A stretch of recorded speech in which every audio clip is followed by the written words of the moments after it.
Konbanwa, Bakusei. I'm Puppy-sensei. I am your puppy girl Japanese teacher VTuber. I make Japanese language content to help you level up your abilities. Welcome to Barkademy Lesson 7. Hi, students. Hi, hi. Hello. How's everybody doing? Okay. Good. Yeah. Is that right? It's January. We're doing as good as we can. Yeah. It's going over here. It's so bad. Oh no. Do you have ice? Lots of ice. It's crazy. The whole roads, they're all covered in ice. You can't drive anywhere right now. Koi. Dang. Sugoi koi. That's really scary. That's really, really scary. It is. I realized that I very rarely take the time to stop and actually give you all the time to, like, promote yourselves. By all means. Please take a moment and just make sure chat knows who you are. Kick us off, Bitsy. Oh, okay. Hello. I'm Bitsy the Alien. I do writing streams every week where we're doing a build your own adventure style story. So if you want to come and put your 2 cents in and get your name in the credits, feel free to join me on Mondays Japan time. And then I do other things too, like art and gaming. Nice. That's exciting. Yeah. Hell yeah. I am sketchy. I'm very loud. I'm an artist and clown, and now we're playing Cult of the Lamb, baby. We got that DLC. Oh. Finally beat the last heretic. Oh my god. Bitsy! Oh, no! Bitsy, come back! Oh, She was no. beamed up to the mothership briefly. Yeah. We'll see her in a sec, I'm sure. Oh, no. Okay. Okay. But that's my shtick. And we got Kuro. What's good, Kuro? I am traumatized. You're traumatized! So I am a live DD rigger, so I make live DD VTuber models. I stream them on my channel if anyone's interested in the process, and I post my whips on socials. Awesome. Yeah, that's me. Kuro's Very, very badass. It's because of his tutorial I was able to get my hair all wiggly and wavy like this. Wiggle, wiggle, wiggle. Cheers. Wiggle, wiggle, wiggle.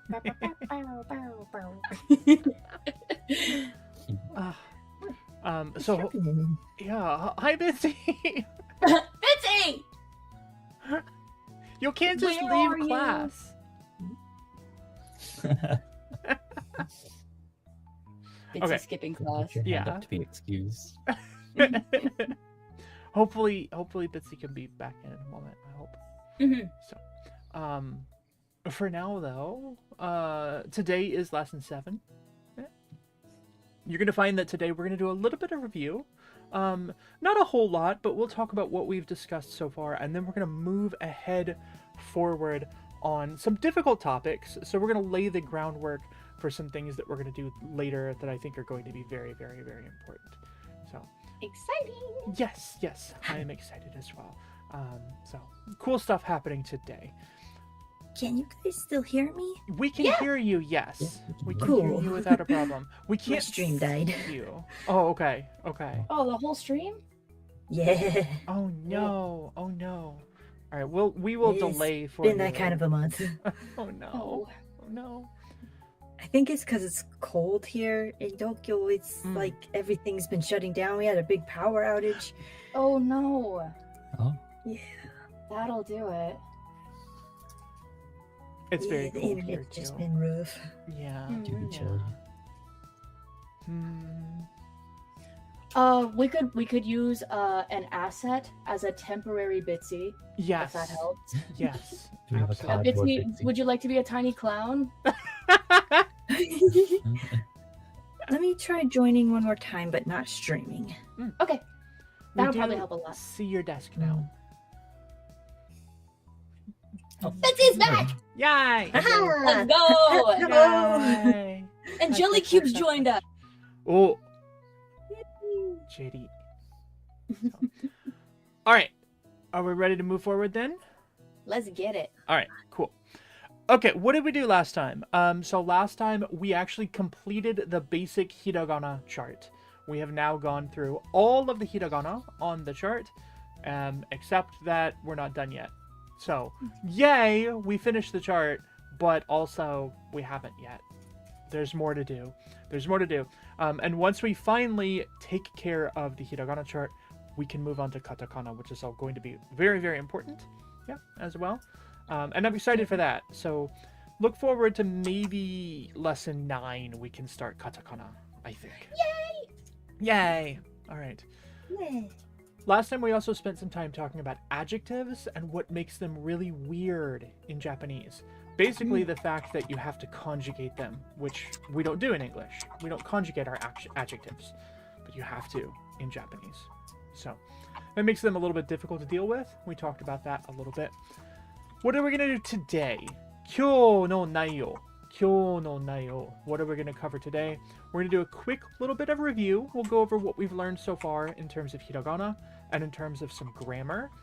That's going to be on the shoulders of our students, but don't let them know. And then we're going to talk about what's known in Japanese as dakuten and handakuten. Dakuten and handakuten. These are going to cause our hiragana to go through a little bit of a metamorphosis. We're going to do some change. I'm excited about that. We're going to talk about Japanese verbs today. Japanese verbs is a topic that we could probably spend the next 255 lessons talking about and still not cover everything that we need to talk about. But we will begin those foundations today, and I think it's going to be really helpful. And I thought I would build in some time today to talk about Japanese cultural questions, things like taboos. And since I know some of you have lived in Japan, or live in Japan, however you want to think about it, I think maybe we can have a constructive conversation about what you've seen and maybe what feels weird and yeah, that kind of thing. Yeah, that'd be cool. I'm stoked. Yeah, me too. All right, so let's get into it. Here's our hiragana chart. Yeah? We've now learned everything on this chart, so we can do it together. Ne? Yeah. So, まずは あいうえお。あいうえお。あいうえ and o. These are the most important hiragana. Why are they the most important? They're the vowels? Yes. No. Oh, Yes. really? Yes. They are the Nice! Yeah, they are the vowel sounds. So knowing this gyo, this line, means that you never have to worry about the vowel sounds in Japanese because they're always going to be a, I, u, e, o, right? So mastering those gets you a long way towards having the best possible pronunciation in Japanese. So, hi. What about the second one? What's the second line? Hi. Raven-san. Sorry, I saw your hand first. You're good. Kakiku keiko. Kakiku keiko. Hi. Hi. Kakiku keiko. Bitsy-san, what about the next one? Sa, shi, su, se, so. Perfect. Kura-san? Ta, chi, su, te, to. Perfect. Next is na, ni, nu, ne, no. One of my favorite. Nani, nu, ne, no. I love to say it. I can say it very fast. I think if there was a competition, and in the competition I was allowed to have one like talent, you know, like a talent show for dogs. Like, I don't know, like a dog show, like the dog show that I'm going to be hosting next month. On February 8th, everybody, I'll be hosting the dog show. Let's go! But if I had my own talent, it would be saying nani no ne no faster than anybody in the world. World record Puppy-sensei. Hi. All right. Going backwards, Kuro-san, what's the next one? Oh, one second. Ha, hi, fu, Hi. he, ho. Good. Yes, absolutely good catch. Ha, hi, fu, he, ho. That fu sound is somewhere between an F and an H. I've heard people tell me all the time, oh, it should be more like an H. No, it should be more like an F. It goes back and forth. But I really think, like, if you think about Fukuoka, that to me sounds like an F sound. But all the rest of them are going to be ha, hi, fu, he, and ho. Okay, Daemon-san, what about this one? Ma, mi, mu, me, mo. Good. Ma, mi, mu, me, mo. Ma, mi, mu, me, mo. Perfect. All right. Bitsy-san? あ、which one is that? Oh, ya, Hi. you, yo. Ya, yu, yo. Ya, yu, yo. These other two have been lost to time. There used to be a yi, but there's no yi anymore. R.I.P. Hi. And then we have rariruredo. The important thing to remember about rariruredo is it's somewhere between an L, an R, and a D. Rariruredo. Generally speaking, if you make some kind of effort to make it sound a little bit more like an L than an R, you're probably in a good place. What you want to avoid is saying ra, re, ru, re, ro. Don't hit him with the Texan accent. Yeah, no, muri da yo. That's no good. No good. And then finally, we're left with these three leftovers. We have wa, o, and n. Does anybody remember why o is not pronounced woe? We already have an O. We do. We already have an O. And yet with this one, we're reduplicating that O sound, right? So we have an O here, a, I, U, E, O. And this O doesn't get pronounced wo. It only gets pronounced O. Hi, Bitsy-san. Is it because it's used as a conjugation? Yeah. But sometimes in kanji, is it still wo? Yeah, it's But actually only in kanji. it's actually used as a particle, right? And you won't see it used anywhere else. It's only used as a particle. So you wouldn't find it in a kanji. So if you used o in a kanji, you would use the other o. You'd use the first one, right? Oh. You will, however, pronounce it wo with the W if it's written in katakana. It's about the only katakana that gets pronounced differently than our normal hiragana. But yes, the reason that this one gets used as o, it's pronounced o, is because when we employ this hiragana, we're always using it as the object marking particle. So it tells the part of the sentence about which something was acted upon, right? Oh, Puppy-sensei, can we get an example? Yeah, absolutely. Ramen o tabemashita. Ramen o tabemashita. So the o there is saying that the ramen is the stuff that got ate. Okay. Hi. So if you wanted to say you were the one doing the eating, watashi wa ramen o tabemashita. Desu ne. I ate the ramen. All right. Hi. It's clicking. Good. We will cover particles in much more depth in the future. It is a difficult topic, but I think O is one of the easy ones because it's always the object of the sentence. Object starts with O, and you'll always find it in this exact form. It's always going to be O, nani, O, and then verb, right? So if we think about a typical Japanese sentence, you have subject wa, object o, and then verb.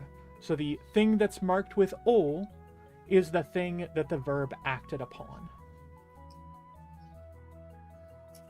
We're learning sentence structure. Yay! Yay! Excellent. All right, good. Other questions? Not just yet. Okay, excellent. So let's do a little bit of review. Yeah. So we have our hiragana chart, and I'd like to review together how we write these words and maybe what they mean. So we'll start with this word. I've given you the kanji here. I want to talk about this kanji in particular. We'll spend a little bit of time talking about the kanji here. But what does it say? How do we read this? Who can read it? わかります。はい、どうぞ。魚。魚。Sakana. Sakana. What is sakana? It's fishes. It's fish. It's fish. It's fish. Absolutely. Fish. Sakana wa a fish. I really like this kanji. But it looks kind of like a fish. it does kind of look like a fish. Oh yeah. It's got maybe little fins. Except ordinarily, when we see these four little lines at the bottom of a kanji, it usually means feet. Oh. So why the fish got a feet? Not fish totsuis. No, that's so cute. I know. But they are little fins as well. Little fins is also another good way to think about it. Yeah, absolutely. So sakana wa fish. Okay. Well, from fish, a great place to go is our next word. What is this word? Hi, dozo dozo. Sushi. Sushi. Good.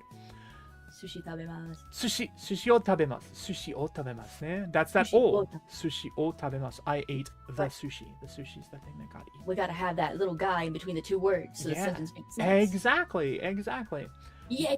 What's everybody's favorite sushi? Do you have a go-to favorite? Salmon. Salmon? Unagi. Kuro-san? Meguro? Oh, nice. Yeah. I think is it maguro? Maguro? Maguro. Maguro ですね。はい。ね。 Maguro. I can't eat fish. But I really like what's called inari sushi. Have you heard of inari sushi? Inari sushi. Yeah. An inari sushi is a pocket of tofu that's filled with rice, which is the perfect food for me because I love tofu and I love rice. Those are my favorite things in the entire world. Woo! Currently, I'm planning a trip to Kochi. So I'm going to be going to Kochi, and I found out that in Kochi they have a special type of sushi that is not made with vinegar, but rather made with yuzu, which is like a Japanese lemon. I want it so badly. I'm so excited. You have to let us know how it is. Absolutely. Looking at these kanji, sushi, we know what it means, right? Sushi means any type of dish that is made with both vinegar and rice. So if we look at the kanji, what do you imagine they mean? What do you think they mean? Vinegar and rice. Vinegar and rice. That would be a really. I would love to tell you that you're right, because that would make so much sense. No, That would be too easy. no, it means like it means like prosperity. It's almost nonsense. Really, this is one of those cases where the important thing is not the meaning of the kanji, but the pronunciation. So we get sushi from these kanji, but it doesn't really mean anything. Right. Oh, that's hilarious. I know. You think like sushi would be super important. Yeah. Right. So, hi. Okay, それから what's the next one? Is that Hoshi? Hoshi, very good. What does it mean? It ain't horse. It's not horse. No. Hi, Bitsy-san. Is it hoshi as in I want it? Good Or is that question. different? So that would have an extra e at the end. So hoshi, I want it. This is hoshi. Let's try. Hi. Very good. Although Bitsy-san, hoshi wa Bitsy によってすごい大切だと思います. I think these are very important for you. These things, whatever a hoshi is. Anybody know? Hoshi? Is it stars? It's a star. Stars. Hi. Hoshi wa star. Hi. Good. Excellent. The kanji is made up of sun plus life. Cute. Yeah. So, good. Love that. Hi. Okay, what about the next one? My head is in the way. Gomen. Oh. Koi. Hi. Hara.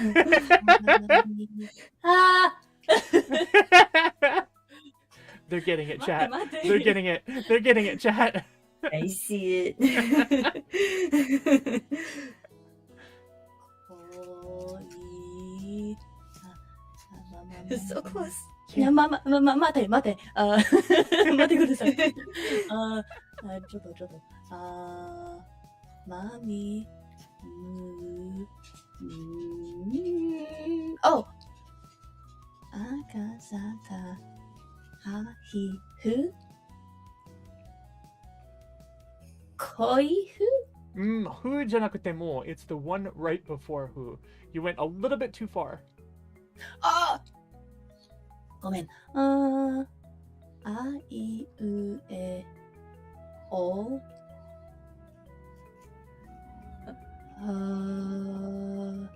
ごめん。It's okay.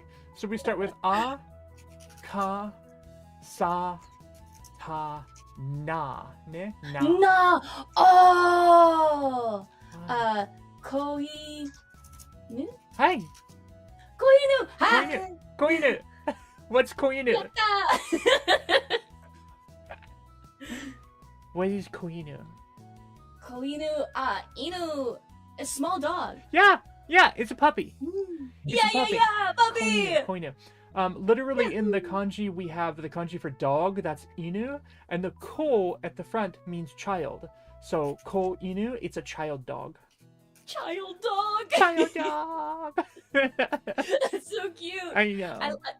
that reminds me of in Spanish if you add ito to the end of a word it makes it small and cute like perrito is a cute small dog Yes. This is horrible. it's super cute Does that imply that there's an opposite of a burrito? Is there a bigger burrito? oh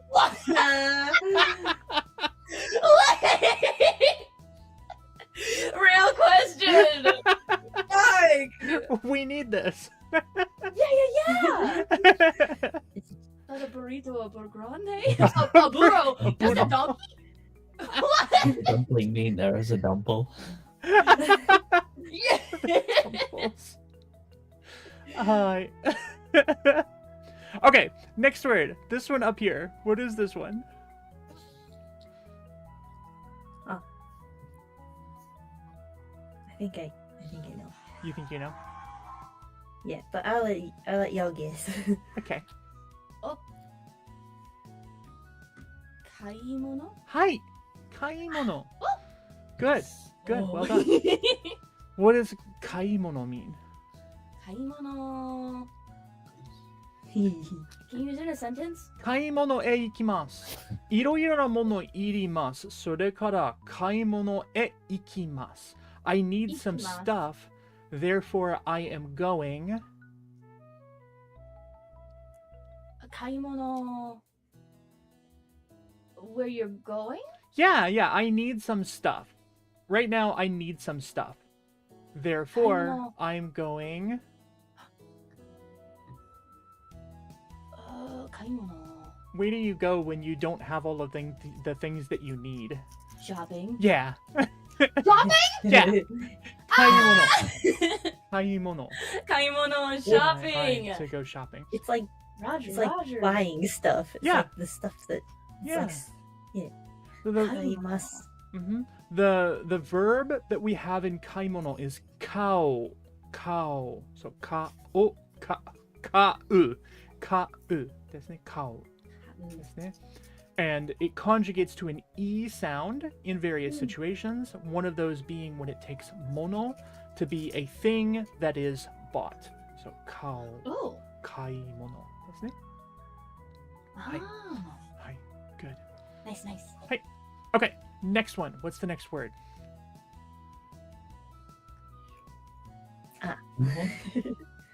日本。日本ですね。日本。 Nihon. Nihon, of course, means Japan. Oh, Japan.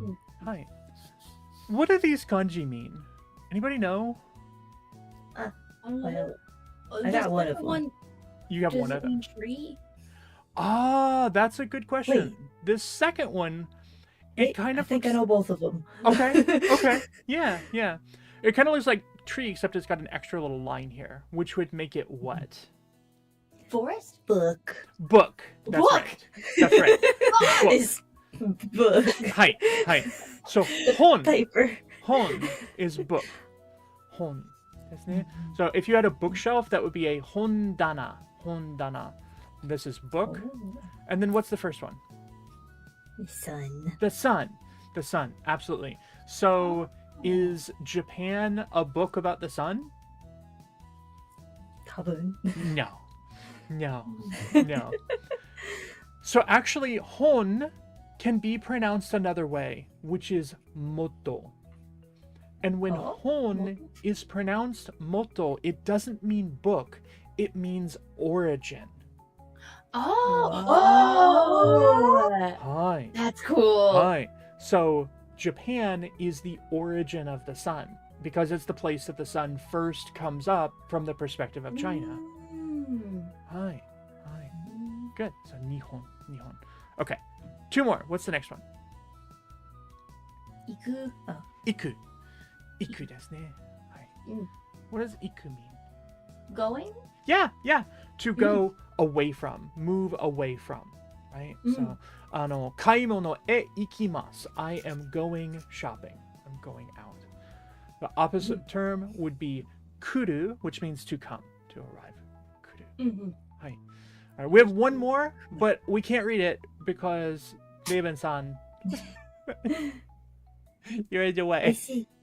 Ah, ごめん. It's okay. とても It's okay. Totemo. Yes, Bitsy can see it. Totemo. Ah! No! No! No! I thought hiding the body would help. I don't know why I thought that. Okay, you see it now? Yeah. Yay! That was とて so もい scary. い Okay. Totemo. Totemo kawaii. Totemo kawaii. ねえ Hi. でも Totemo. Does that mean like the most or something? It means very. Very, very. Ah. Lots and lots. Totemo. とてもすごい. Hi. So totemo sugoi. Very awesome. Extremely awesome. Something like that. Oh. Good. Good. Thank you. Thank you for that. It's I a get to know. pleasure. Wait. All right. So, it feels to me like you have a pretty good grasp on the basic hiragana. Looking at the chart, is there anything from the hiragana chart that you feel like, I really don't get this one, or I have questions about this or that?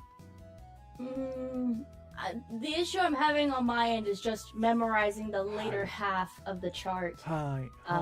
And that's just a study issue on my end. Yes. Yes. I can't recommend enough how great note cards are. I have a method that I have like nerded out with my note cards. And maybe sometime in a lesson, I'll take you through exactly what I do with my note cards. Because I kind of like mathed it out and found the best way to study for my brain so that I'm repeating things often enough. But yeah, I think writing it out. Hi. Maybe we'll do that next time. I'll just talk you through exactly. That how would I be do it. amazing. Study tips from Puppy-sensei. Hi. Mochiron. お願いします. Hi. All right, let's continue a quick review. So we've gone over all of the hiragana. Let's talk about what we've talked about in terms of our grammar points. Really, with like pretty extensive detail, we have gone over 4 types of grammar points in the Japanese language. We have discussed the X, wa, Y, des sentence structure. We've talked about the ga aru and ga iru sentence structure.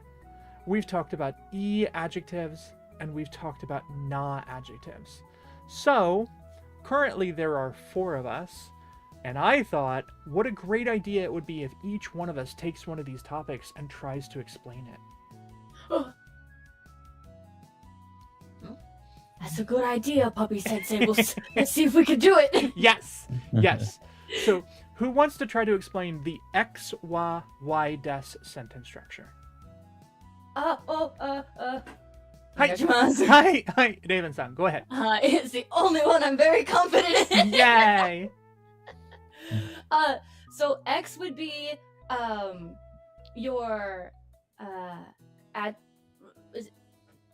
adjective would be the right word for that? It Or can noun? it can be, yeah, noun. Usually a noun.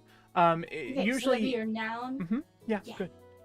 Noun wa and then your verb. What Uh you're doing. So actually, des here is acting like a verb. So des is behaving as if it were the verb of the sentence. Your y is either going to be an adjective or another noun. Oh, another noun. Uh-huh. So double noun? Yep. Noun wa noun des. Hi. So what would that be? So if I said, Reiben-san wa gakusei desu. Gakusei desu. Hi. I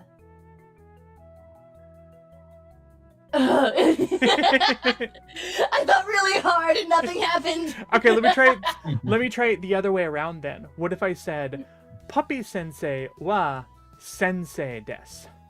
Hi. Oh, Gaku-sen is student. That's right. Oh, so your puppy is the sensei. Yes. Yes. Absolutely. 100%. Right? Could I try it in a sentence? もちろん。どうぞどうぞ。ございます。Max wa Shiba desu. Oh! Max is a Shiba Inu? Hi. Oh! Kawaii! I have an old Shiba named Max. Oh, that's so cute. That's so He's cute. my little old man. He's 10 years old now. His birthday was this month. Oh my goodness. My little old man. Oh. So yeah, that's perfect. That was a great explanation, great sentence. The x, y, des sentence structure essentially says, this thing is this thing. You're equating two things. The y is usually going to be either another noun, like we saw in that sentence, or it could be an adjective. So, Puppy-sensei no kuruma wa kuroi desu. Puppy-sensei's car is black. Oh, okay. Hi. Good, excellent. So yeah, one thing that I'll point out is that in the x, wa, y, des sentence, that wa is pronounced wa and not ha.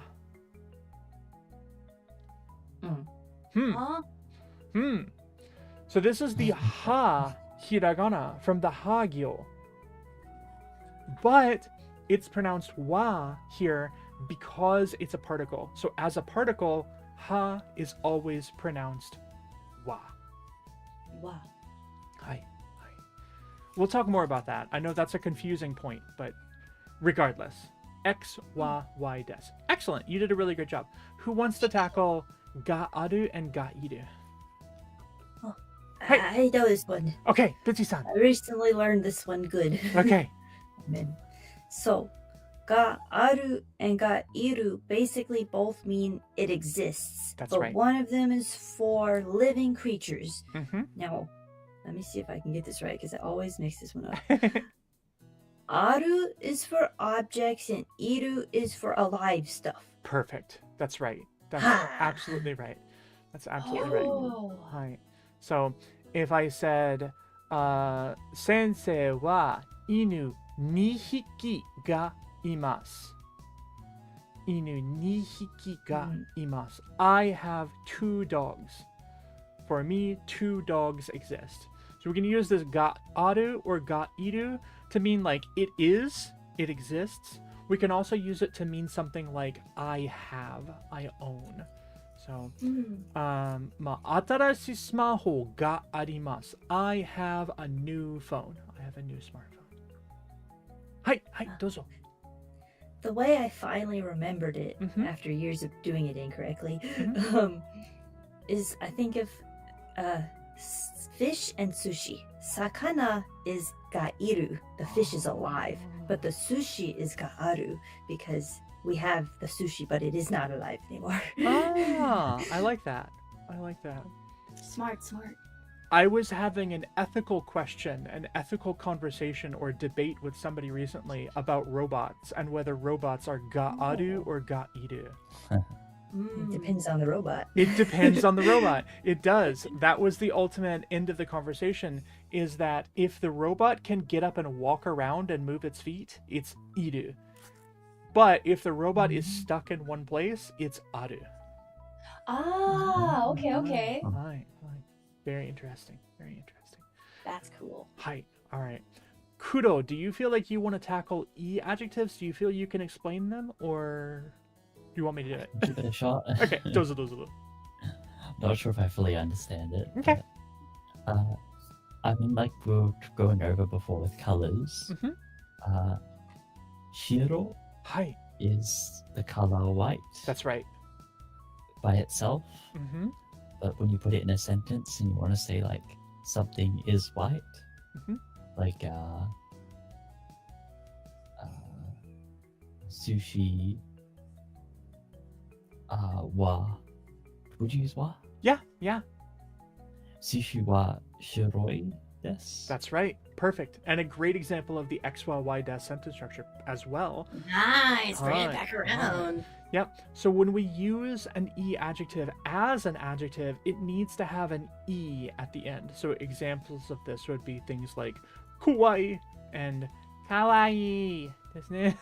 Cute. Or takai. Takai can mean very high or expensive or something like that. And Hi. you're teaching us that if it has a I at the end, it's a kanji and an E, then it's the E Yes. adjective, right?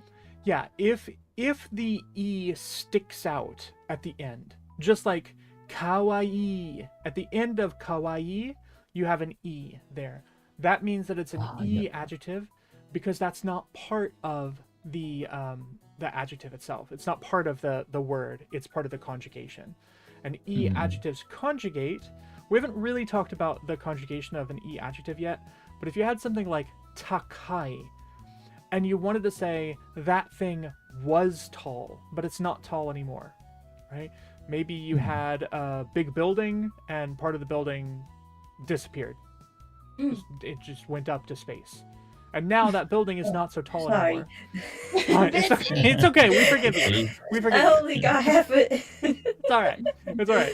But the building was tall until Bitsy took part of it away.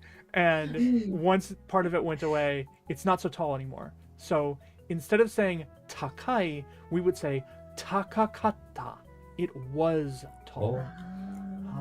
Takakata. Hi. Same thing with prices, right? Sushi wa takai desu ne. Sushi is very expensive. Except all of a sudden, maybe the yen is not very strong and sushi is no longer expensive. So takakatta desu. It's not so expensive anymore. Okay. Hi. Interesting. And then when we talk about na adjectives, we're talking about all of those other adjectives that are not E adjectives. They don't end in an E sound, or the E sound is not part of their conjugation. This would be something like shizuka. Shizuka is an adjective that means quiet. So shizuka. But if we wanted to use it as an adjective to modify a noun, we need to add na to the end. So if you wanted to say it's a quiet town, shizuka na machi. Shizuka na machi. They're two totally different types of adjectives in Japanese, and they have a little bit of a different conjugation structure. So we're going to come back and talk more about those conjugations later. But for now, you have a pretty good grasp on the difference between an E adjective and a na adjective, and we've talked about these two really, really beneficial sentence structures. So, look how good you're doing. I'm so proud of you. Hi, Bitsy-san. Could you use the na adjective in front of a wa sentence? So it'd be like shizuka na machi wa chisai desu. Yes, absolutely. Absolutely. Oh, that sounded good. Yeah. So, in that case, what you've done is your X is both the adjective and the noun. Does that make sense? So And that's shizuka okay. namachi. Yeah, it's absolutely okay. In fact, Japanese expects this. In the Japanese language, it's built in so that you can make these bigger and bigger and bigger and bigger X structures in your X while Y desu sentences. So you do a lot of front loading. Boshi wa kirei desu. Boshi wa kirei desu. What does that mean? My hat is pretty. So by itself, this sentence is just my hat is pretty. But we can front load a whole bunch of stuff. So we could say, Puppy-sensei no boshi wa kirei desu. Puppy-sensei's hat is pretty. Well, what if I bought that hat in Japan? So Puppy-sensei no Nihon ni kaita boshi wa kirei desu. Hi. You can just kind of front load these things and make more and more and more complex sentences. In English, we typically do this at the back of a sentence. So in English, I would say something like, I went to the store. Well, why did I go to the store? I went to the store to buy noodles. Well, why did I need noodles? I went to the store to buy noodles because I didn't have any. In Japanese, you do all that work in the front of the sentence. So everything gets kind of front-loaded. And this is something that's very difficult when people are starting to learn Japanese, is they find that they have lost the plot in a longer sentence. They go, I don't remember what we were talking about because all of the information that I was expecting is at the front and not at the end. Wow. Hi. The important thing to remember about this is that in Japanese, the verb is always at the end. Right? So what you did is at the back of the sentence, and why you did it is at the front of the sentence. Purpose first, action after. Exactly. Okay, cool. Yeah, absolutely. Man, it's all clicking now. Good. Excellent. Any other questions about the grammar that we've done so far? This will be in the VOD, right? Yeah, it sure will. And we'll go over this more as well, It's all good. All right. Are we ready to learn some new content? Let's do it! Yay! All right. Yeah. Today we're going to talk about dakuten and handakuten. So what does that mean? Here's our hiragana chart, and some of these are highlighted. So we have the kagyo, the sagyo, the tagyo, and the hagyo, all highlighted here. All four of these lines can take something that's called a dakuten. That's these two funny little lines. Only those lines? Yep, just these two little lines. This is called dakuten. Hi. So dakuten is those two little lines, and those lines change the sound of the consonant part from an unvoiced sound to a voiced sound. Voiced. Hi.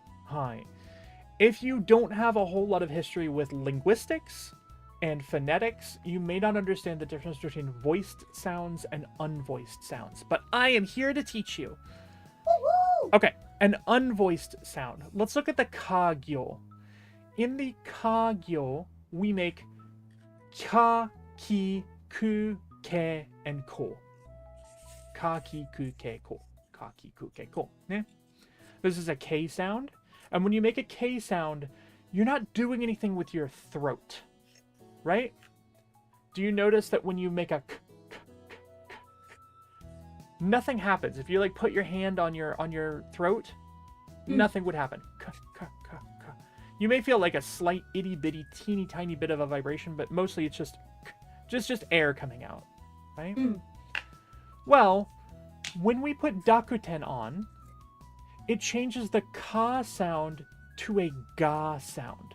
So it becomes ga, gi, gu, ge, and go. Ga, gi, gu, ge, go. Ga, gi, gu, ge, go. And now, if you put your hand up and make a G sound, g, what do you feel that's different in your throat? It's heavier. It's heavier. It's doing more work, and we call this a voiced sound. Oh! Ga, gi, gu, ge, go. Okay. Hi. Absolutely. That makes sense. Okay. So, I'm going to write this down.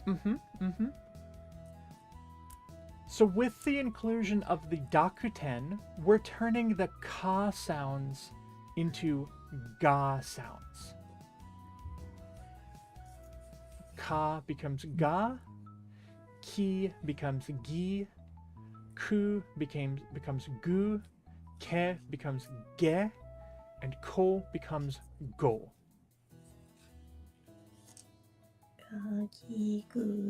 Go. It's like a baby noises. Yeah, gagi gu ge go. Gagi go ge go. Gagi go ge go. Hi. Good. 1 second. Hi, take your time.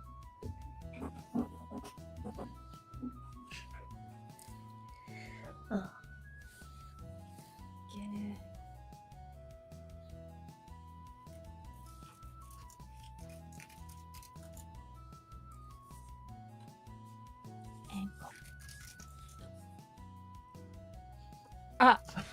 What happened? I was following Bitsy and I hurt myself. Oh no! Okay. I'm fine. I'm fine. Hi. Hi. Arigatou gozaimasu. Alright, so I suspect that you might have some questions about this, and I would love to know what they are. Why? Good Why- question. Yeah. Good question. In total, why would we need more? Why would we need those sounds? Well, there are a couple reasons why. I think you're going to ask really why later in the lesson, but for now, we need to be able to make G sounds because G was a native sound in Japanese. Before there was hiragana, there were already words that were making a G sound. And then Geisha. yes, geisha, exactly, like geisha. Yeah. And then Chinese brought in kanji into Japan, right? So kanji is taken from Chinese, and native Japanese speakers already had their own words, and they're like, well, we call this thing a sakana, but now I guess we're going to be using this kanji for it that we brought from China, and that's fine and all, but you know, there are going to be other situations where there are words that we want to be able to say, but we can't say them because they're not in kanji, right? And so it only made sense to use hiragana to create these ka and ga sounds, because to the Japanese ear, they don't sound so different, right? Ka and ga. There's no need to put in a whole new hiragana, an entirely new line to make G sounds, when the G sounds are really close to the K sounds. That's so smart. Exactly. This was all to downsize the chart? Yep. Yeah, oh my god, that's amazing. It's like Tupperware. Yeah, absolutely. I hope that makes sense. Yeah, no, it totally does. Totally does. Oh my god. Yeah. So ka, ki, ku, ke, go are going to become ga, gi, gu, ge, go. Pretty easy. Yeah. And it works just like a switch, right? It's just when it's not got dakuten, it's ka. When it has them, it's ga. The other thing is, I want to tell you, with a lot of these, for instance, ga, gi, gu, ge, go, you should not kind of have the idea in your head that having the dakuten makes it more rare. Not the case at all. So generally speaking, ka sounds are just about as common as ga sounds. Ah. Hi. And you'll also have situations... I'm sorry? I didn't hear you. Just gomi, gyudon. Yeah. Some great words there. Absolutely. You're also going to have interesting cases in Japanese where in some cases, a word that usually has a ka sound in it will change to a ga sound. An example of this is like... So, So, just... I'm sorry, go ahead. No. I was trying to say I'm sorry, and then I kept interrupting. It's okay. You go. It's okay. So we have a word koto. Koto, isn't it? K-O-T-O. Koto. That's easy, isn't it? Well, what if you wanted to say koto? I'm sorry? I live in Koto. Sugoi. What if you wanted to say koto twice in a row? So you want to say koto, and then you wanted to say koto again immediately after it. Koto koto. It's a little bit like weird because of the sound, because you're starting with an O sound and then going back to a K sound. And so when you say koto koto, it changes to koto goto. Oh. Just because it's easier to say. Koto goto. Koto goto. Oh, I see. Hi. And that'll happen sometimes in Japanese, that one of the unvoiced sounds will just decide to change over to a voiced sound because it sounds better. The bane of my there's no rhyme existence. or reason. Yes. It's Yeah. all about efficiency. Yeah. The river next to my apartment is Uh-huh. called Tamagawa, Tamagawa. instead of Kawa. Hi. Yeah. I see that a lot. The Kawa turns into Gawa, Yep. Absolutely. 100%. but not always. But not always. That makes more sense. Hi. Kanagawa is another one like that. そうです。Hi. Good. All right. Other questions about this before we move on? Okay. Excellent. That's good. All right. Well explained. Thank you. So let's move on now to the sa gyo. So we started with sa, shi, su, se, so. And remember, these are unvoiced. So you're not doing anything. Your voice isn't vibrating. But if you make that a z sound, if s becomes z, you're buzzing. So that's a voiced sound. So what do these become? What's this with Dakuten? What are they pronounced as? Zazizuzezo. Za, ji, zu, ze, zo. G? Ji, ji. Za, ji, zu, ze, zo. Why would it be ji? Because they're crazy. No, no. It's gotta be more efficient. That's the only thing I could think. Well, it's G because in the regular without Dakuten, in the unvoiced version, it's not C, it's she. It's true. Oh! Hi. Hi. She's still special, even with her Dakuten. Uh-huh.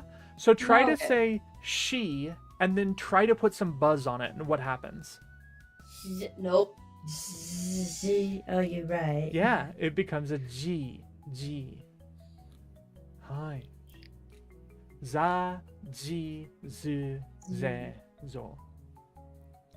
Now, as I said, you should not assume that hiragana with a dakuten are more rare. But I will say some of them are more common.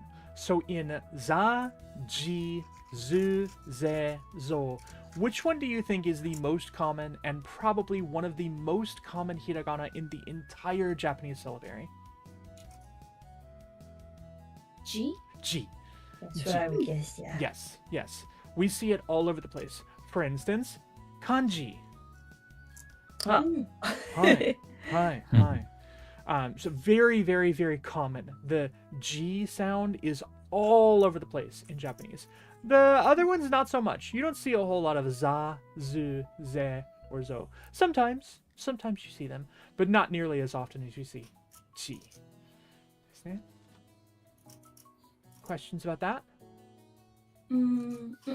Okay, all right. Before I show you the next slide, we're going to be talking about the ta gyo, right? So ta, chi, tsu, te, and to. Based on everything that we've already done, we've talked about this voiceless and voiced sound. So sa becomes za. What do you think is going to happen with our T sounds? What are they going to become? Hi. Da. That's right. 100%. 100%. Because you're taking the T sound and you're just putting some voice on it.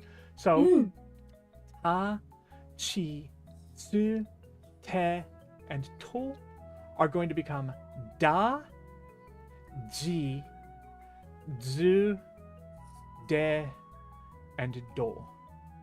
Zoo? All right. Lean in close, students. I know what you're all thinking. You're thinking, Puppy-sensei, I can't make that sound. Ji? Zu? That's not a sound that I have in my vocabulary. You know what? Don't worry about it. They never use them. They never use them. What? They never use them.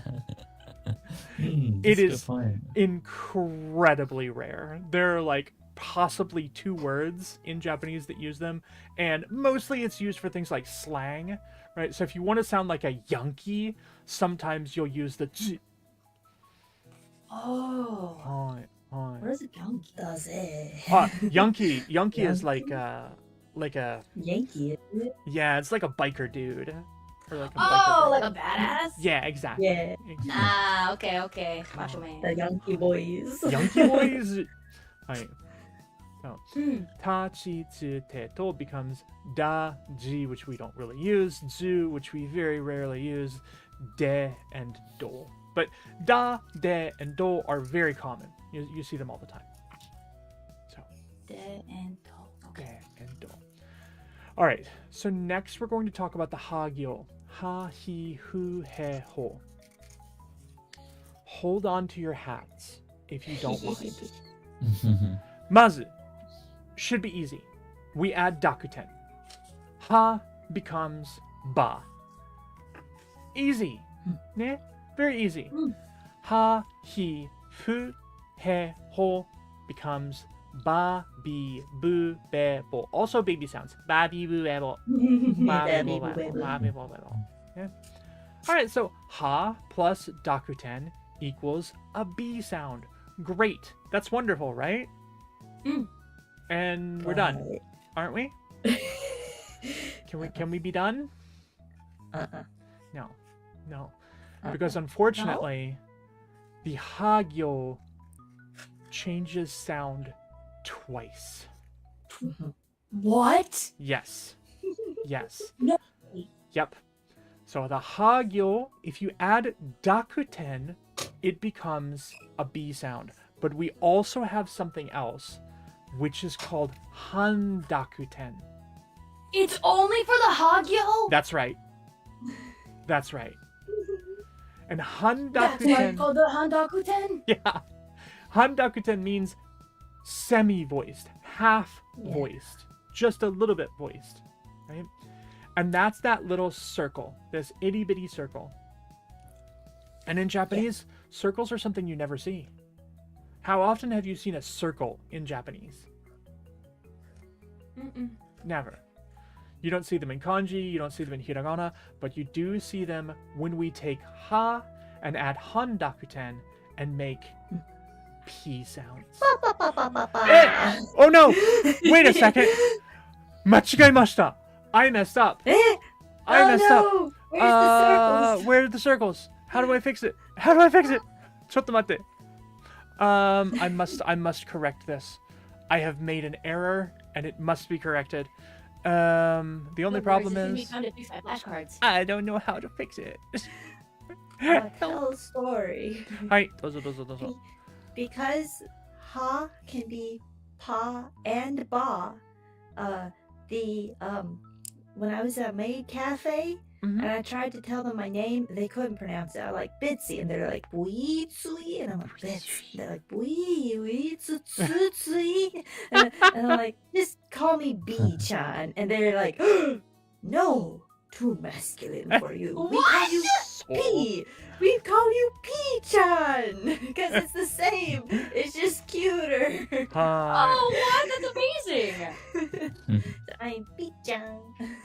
P-chan. Wait. Hold on. Chotto. I messed up. How do I close this? I'm restarting it. Gomen. I messed everything up. Oogie. Okay, I'm no sorry. worries. I'm sorry. No worries. Gomen. And we move this up here. Now, I hope you can still see everywhere. Please? There we go. Go back. Okay, I fixed it. Gomen. I don't know how this happened. Perfect. My bad. All right, so pa, pi, pu, pe, po. Now we can see it with the circles. It's very important. Pa, pi, pu, pe, po. Ha, hi, hu, pe, ho becomes pa, pi, pu, pe, po. 1 second. I'm still writing down the Yes. ba. Oh, Gomen. You want me to go back? Please. Ba, Thank pi, you. pu, pe, po.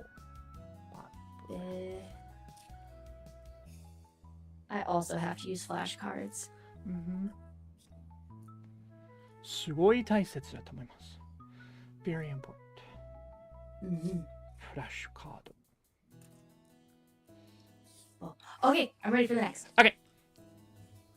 Pa, pi, pu, pe, po. Pa, pi, pu, pe. I always thought that the handakuten was for like the entire hiragana gyos, like all the gyos. But not at all. That's crazy. Yep, just the hagyo. It's only the hagyo. Wow. And again, it's about condensing, right? The ha, Right. ba, and pa all sound very similar. Next week, I'm going to play a video for you. In place of a silly Japanese video, we're going to do an educational video next week. Because there's something I want to talk about as regards these kinds of sounds. I'm excited. Yeah, I think you'll find it very interesting. Yay. Is it about prehistoric sharks by chance? No, it's not. It's okay. I do have a video. I have a video, a Japanese commercial that I might share with you at some point that's about whales, but I think I think I have to share it with you specifically because I think I'll get in trouble if I put it on stream. Oh no! No, I'm mad curious. Yeah. If it has anything to do with what they were up to in Kochi, I'm worried. The evil laugh.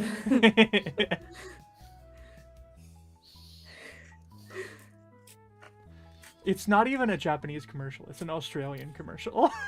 What? Oh no. Oh no! Oh no, mate. But it's one of my favorites. I really like it. In chat, if you ever want to see this commercial and you're really curious what I'm talking about, since I cannot get away with streaming it, just message me. I'll send it to you. We're in the server? Yeah, maybe. We could probably get away with that. Okay. All right. Okay. Any questions about Papi Pupepo? Papi Pupepo. Only for the Hagyo. Only Hagyo. And that's all of the Dakuten and Handakuten? That's it. That's all of them? That's it. That's all of them. Yep. So ka becomes ga, sa becomes za, ta becomes da, and ha becomes either ba or pa. Will you mess this up? Yes. A lot of what I do for my day-to-day life, because I'm a Japanese translator, I'm often translating documents that may have very small font sizes, and you cannot tell the difference between a ba and a pa if the font size is very small. You just cannot tell. No. Yeah. And so in that case, you have to kind of use context clues and be like, oh, well, that word probably is like, Nippon, as opposed to Nippon. Right. So, good. Other questions? I just would just like to share that this is very exciting because now I feel like we've actually done all of the hiragana. Oh, not quite. No? I love you dearly. What? Oh, right. There's there's that whole. Yes. Yeah. We will cover There's a whole glides chunk. next time. But Glides? What? Yes. Oh, Yes. yeah. But for now, let's practice. All Mhm. right, so let's read these words together. These are words that now include these various dakuten and handakuten. So this word is There it is. Hai, dozo. Kotoba? Kotoba. Kotoba means a word. Kotoba. Word is pretty cool. These kanji mean a word leaf. It's a word leaf. Oh. Yeah, a little word leaf. What about this one? The second one down here. The Takyo becomes... Oh, わかります. Hi.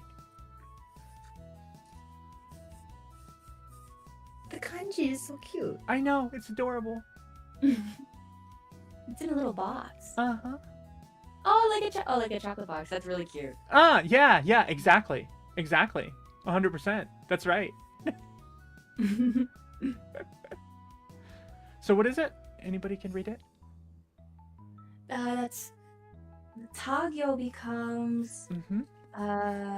Da. That's right. So, da and the agyo becomes Kagyo. the kagyo becomes ji. Yeah. So that'd be dango. Dango. Absolutely. Dango. Oh, duh. Dango. Dang. Hi. I really had to work for it. It's okay. Dango. Dango. Oh. We often translate dango as sweets, but I think that that's actually a misnomer. It really should be confections, because dango implies that you have done some kind of cooking to it, right? It's a baked good or a cookie or something like that. Dango. Oh. And doesn't it specifically have to be round? Like ish. Yeah. Doesn't it kind of specifically have to be roundish? You can't call a chocolate bar a dango. No, absolutely not. It's gotta be Absolutely roundish. But I mean, I would say like melon pan wa dango da tomoimasu. A melon bread. I would call that dango. Right. It's roundish. Yeah, definitely. There is a old J-drama, a Japanese drama called Hana Yori Dango. It used to be a manga as well. It's actually one of my favorites, even though the premise is really stupid. So, you have an incredibly klutzy girl who goes to a really, really expensive, fancy private school, and the 4 guys in the school who run the school are called the 4 flowers, or the flower 4. And so they are all hana, which is a flower, right? And so the title of the thing is Hana Yori Dango, which means it's better to have sweets than flowers. But the pun is that dango can also in some cases be a slang term that means a hot boy. So hana yori dango also means it's better to have a hot boy than to get flowers. That's hilarious. Yes. Okay, on to something with that. Okay, noted. So our next word, which is correctly spelled in Japanese, is what?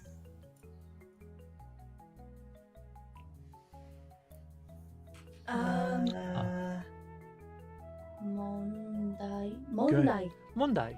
Oh. Mondai. Hi. Oh, like nandamonai? No, different one. That's Oh. different. So mondai.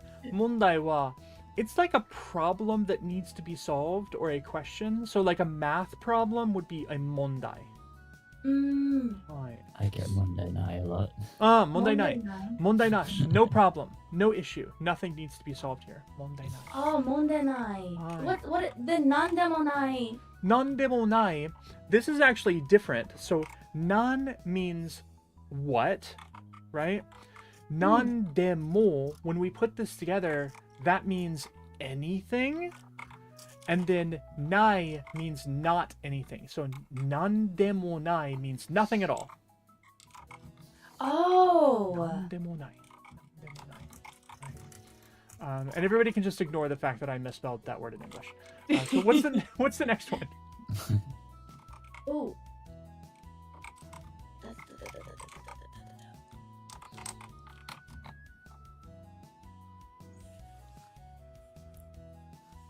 Maybe Mizugi. Yes, Mizugi.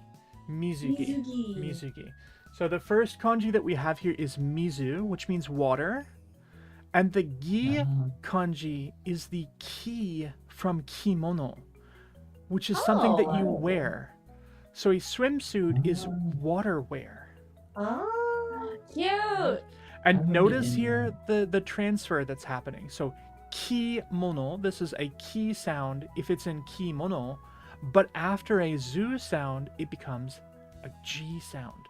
Mizugi. Not mizuki, but mizugi. Oh. Hi, Kuro-san. Dozo dozo. I don't know if this is correct, but I like vaguely remember in judo they called like the strap around your waist a gi. Yeah. Yeah, the gi is your clothes. It's literally uniform. I see. So, hi. Gi. Very good. All right. So what about this one at the top? Don't read the English. Just tell me what the Japanese says.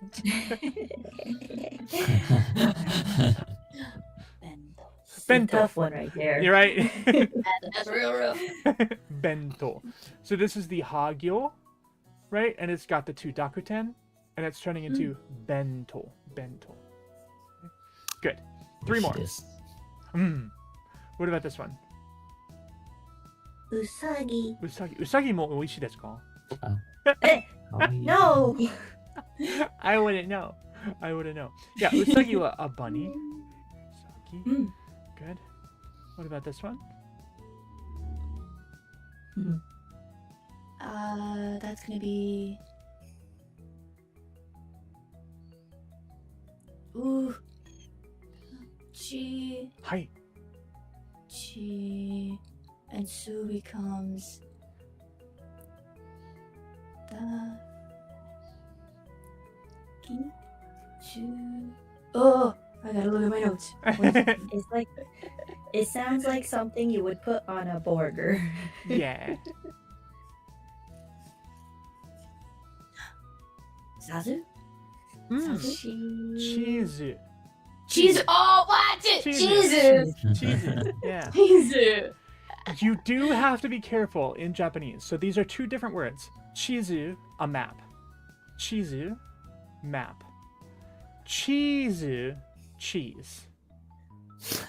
You gotta draw it out a little Yes, chizu. bit. Okay. But I will tell you, it will happen that if you go into a shop and you're like, Chizu ga arimasu ka? And you're looking for a map, they'll be like, we don't sell that here. And if you say, kono burger ni chizu mo ite mo ii desu ka? Is it okay if I have a map on this burger? They were going to look at you like, there's something wrong with you. All right. We only have one word left. What is that word? What's that last one?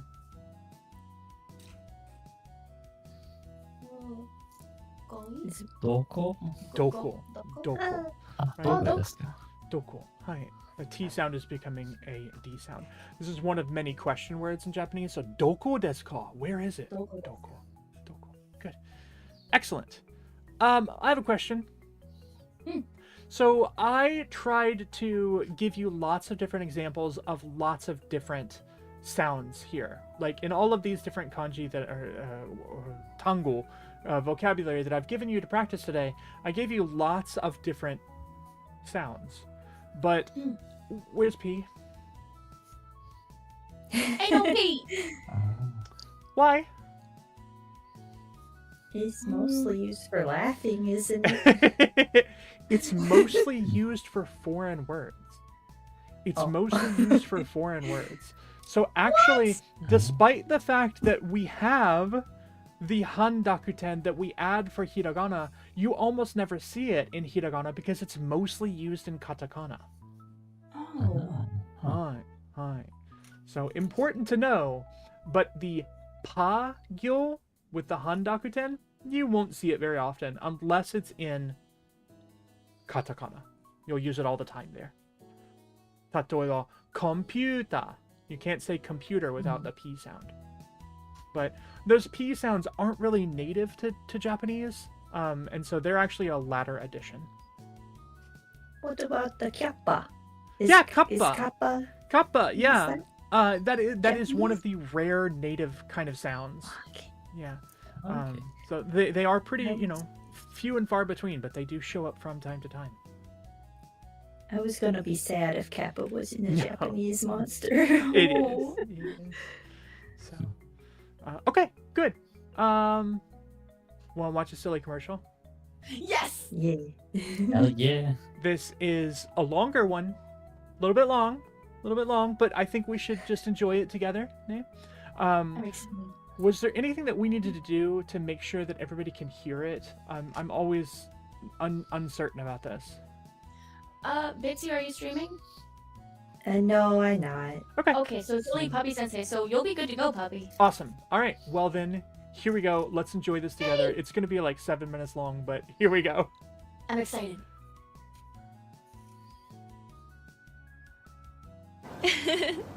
どうしたの？トールさんが避ける組咲いてる時の顔が好き。 Here. No audio? もっと長く。 Oh, we have to unmute Puppy in the... Even unmuted, I can't seem to hear it. Really? That's so weird. Maybe you need to unmute, Puppy? I can unmute. I think maybe the stream's audio isn't enabled, maybe. How do I do that? Ooh. Oh, that's working. Yeah. Oh, okay. What if you did? I fixed it. Yeah, you just had to unmute in Discord. All right. 見てたいな。 あ Oh, never mind, sorry. It's not working. It's not working. Okay. No. I thought, okay, through the stream. I think if you like right, you might have to restart stream. The Discord stream.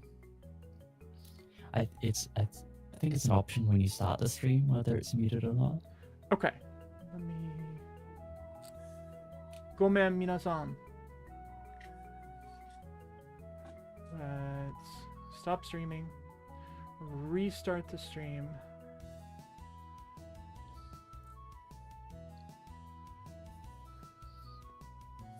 Okay. I'm streaming. Let's try this. See what happens.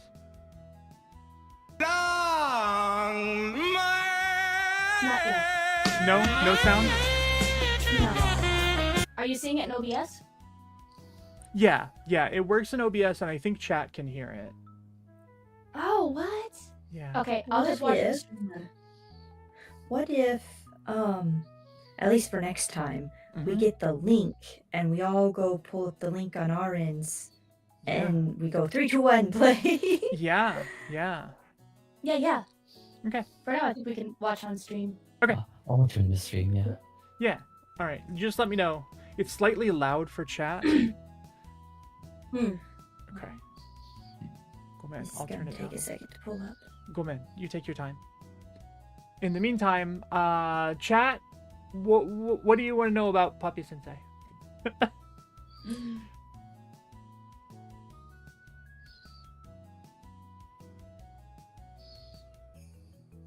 Nothing. I think we're all set. Got it. Okay. Nobody wants to know anything about the dog. Oh. All right. We're We're all all. just excited to see Longman. What's my favorite flower? Tsubasa, the carmelian flower. I love it. All right. Ready? どうしたの？トールさんが避ける組咲いてる時の顔が好き。そう？もっと長く見てたいな。あー。Long, long, my...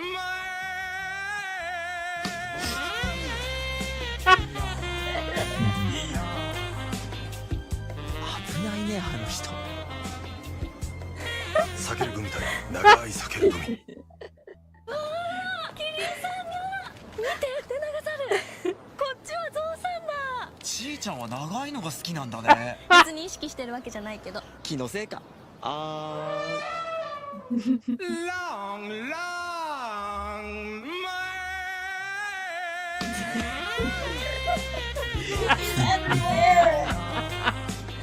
前にもいたねあの長い人。避ける組対長い避ける組。出先で避ける組のマンゴー見つけてさ。本当？バイク便で送ったから。そろそろ吹くと思うよ。すごいタイミング。サインお願いします。Long, long, my... Wind! 聞こえてる？届いたよ。ありがとう。マンゴー味珍しいからたくさん買ったんだ。今度2人で食べようね。おーい、ちーちゃん。避ける組対長い避ける組。それ Oh my! 触ってみてもいいですか？どうぞ。 Girl. 長い。これどうやって咲くんですか？こんな風に。 Oh no. すいません。 Wow.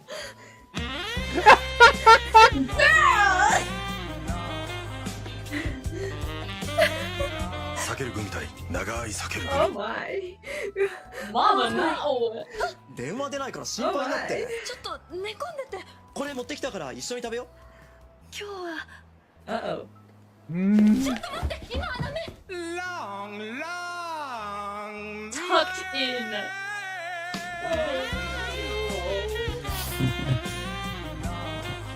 あいつかあいつが来てたんだ。避ける組対長い避ける組。 ちーちゃん、どうして俺じゃなくてこいつなんだよ。それはああ、そうかい。長けりゃいいのかい。ビロービロー。 You feel bad for the gummy. Oh no, Bitsy. ちーちゃん。 It was too much. 私もう長くないの。だから It gets so much 長い better. 目で見ると安心できるの。避ける組対長い避ける組。 Connect. どうしてそんな猿芝居したの？目移りするのチーの悪い癖だよ。だって長いんだもん。長さに騙されてんじゃねえよ。避ける組一袋分並べていくと、ほら食べやすいようにわざわざ切ってあるんだよ。トールさん優しい。避ける組対長い避ける組。ちーちゃん聞いてもいい？何？プロポーズってどんな風にされたい？正直に言ってごらん。フラッシュモブは嫌かな。なんかこっぱずかしいし、フラッシュモブちーちゃん僕と結婚。耳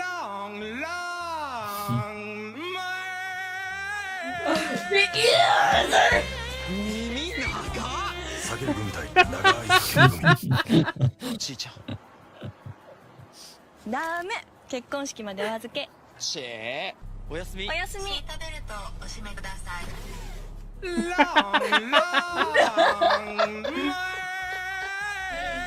どちらまで？ He's back. どうして？は？すいません。やっぱり忘れられない。避ける組対長い避ける組。Oh, the grand conclusion is coming. Let's go. Oh no.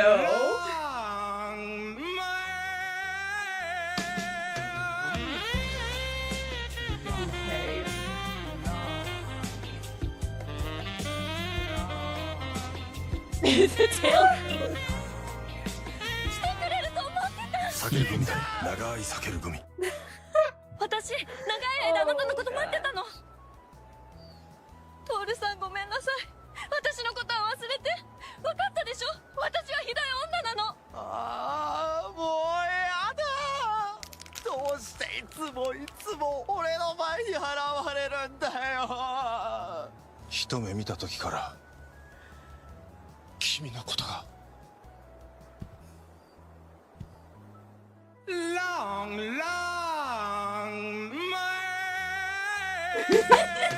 I knew it! Yes!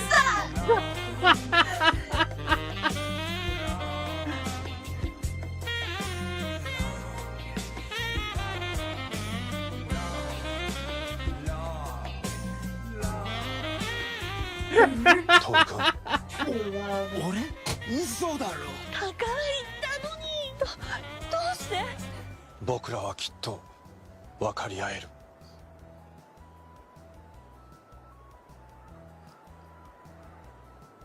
触ってみてもいいですか？みんな分かり合える。避ける組&長い避ける組。Perfect.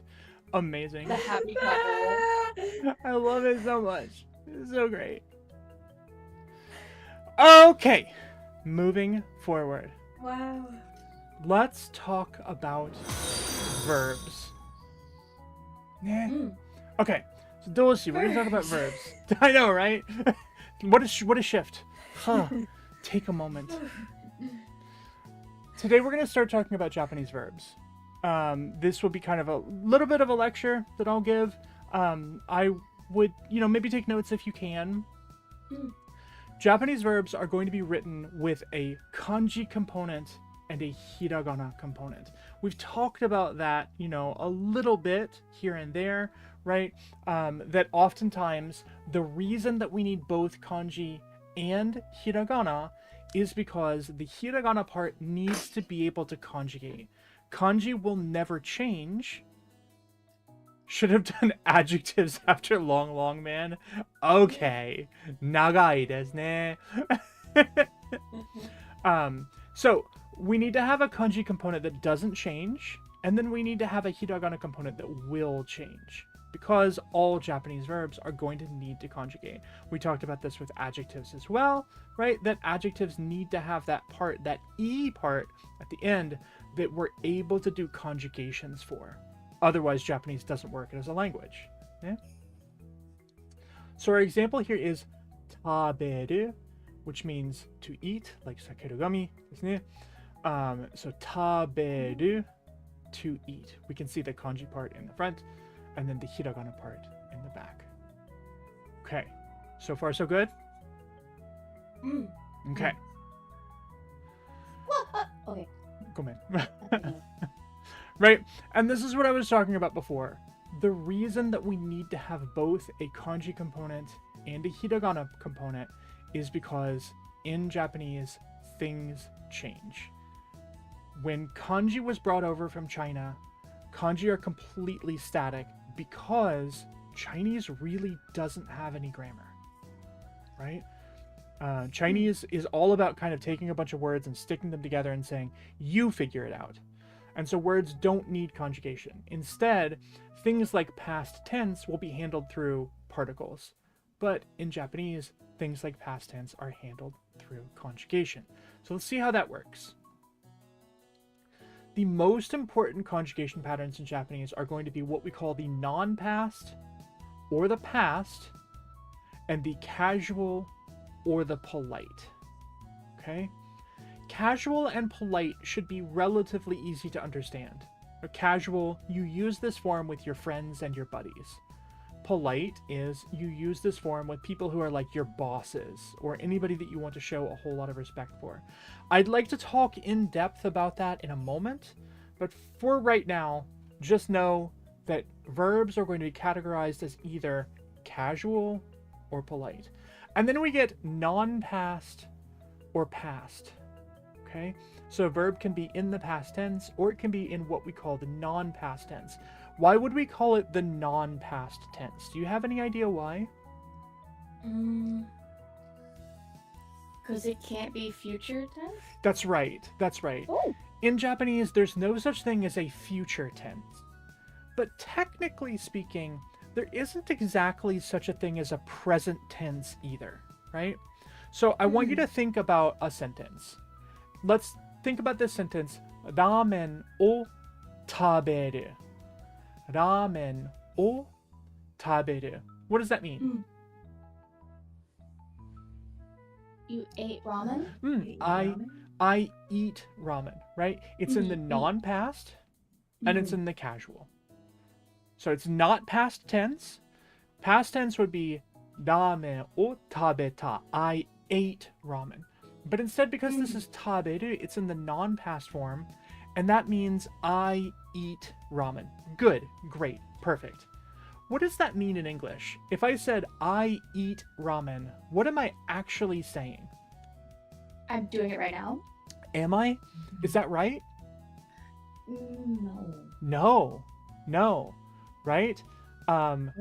So if you said, Ma, in your case, Raven, I do animation. What does that mean? I just do that in general. Like, that's my job. 100%. 100%. Yep. That's what that means. That's exactly what that means. So you're saying eating ramen is my job? Yes. Yes. That's hilarious! Goals! In Japanese, when you say ramen o taberu, you're kind of saying that you do that habitually. Eating ramen is a thing that you do. You may do many other things, but when you say ramen o taberu, you're saying, I eat ramen, whether that's right now, or every Tuesday, or literally every moment of every day. It is a thing that you do, right? So oftentimes when we say non-past or past, we're actually making a bit of an improper distinction. What we should be saying is incomplete and complete. When I use the past tense in Japanese and I say ramen o tabeta, that means I ate it all up, it's gone, it no longer exists, it's over. Because that's the past tense or the completed version of the verb. But when I use the non-past form, what I'm really saying is, I'm not done yet. I do the eating, and I still do the eating. There's still more ramen to be eaten in the future. Alright. That makes sense? Okay, good. So when we think about conjugation of these, like I said, first, we're going to say taberu, which is the non-past casual, and then we're going to add in the non-past polite. Tabemasu. Witch Hazel, I have no idea what you're talking about with wigs. Hazel's asking me, will I wear wigs? I don't understand. Do you wear wigs? Will you wear wigs? I don't It's know. that interview with oh gosh, what was his name? Lord of the Rings. Guy who's in Lord of the Rings. It's a meme. Frodo Baggins? Yeah. The guy who was Frodo. He's interviewed, and the interviewer just starts asking him very absurd things like, "Have you worn wigs? Will you wear wigs?" And he's like, "What?" And then he just starts laughing uncontrollably because it's so absurd. Wild. All the different tenses of wearing wigs. Interesting. Okay, so taberu is our casual form, and tabemasu is our polite form. Tabemasu. Taberu, tabemasu. Okay? And so when we want to convert a verb from the casual form into the polite form, in this case, we're dropping ru and we're replacing it with mas, and that makes it polite. Okay.